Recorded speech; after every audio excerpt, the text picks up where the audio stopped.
हद सारी दुनिया के दाता कहाला, बेल पतरे से रोजे लदाला। कि सारी दुनिया के दाता कहाला, बेल पतरे से रोजे लदाला। ये बाबा कि एहो बाबा तोहरे पा गंगा जल ढारे, जो खाम नहीं धरे बाबा। कि एहो बाबा तोहरे पा गंगा जल ढारे, जो खाम नहीं धरे बाबा।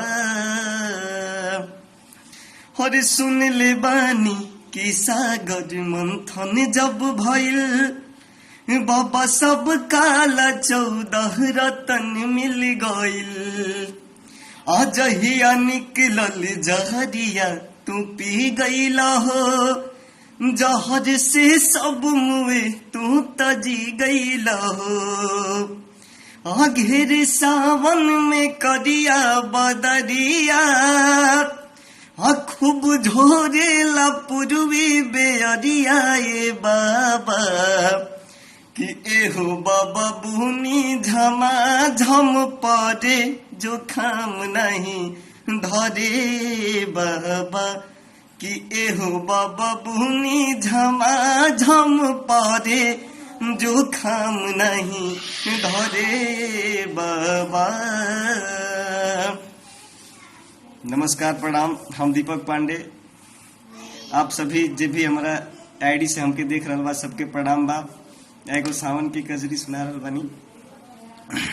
ऐसा ही अपन प्यार आशीर्वाद बनले रह जा है अपना छोट भाई पे। हर के अतवार के निहरल मुझ मोटाई पिया, हर गहनी दू बड़ाई पिया ना। कि अतवार के निहरल मुझ मोटाई पिया, गहनी दू बड़ाई पिया ना।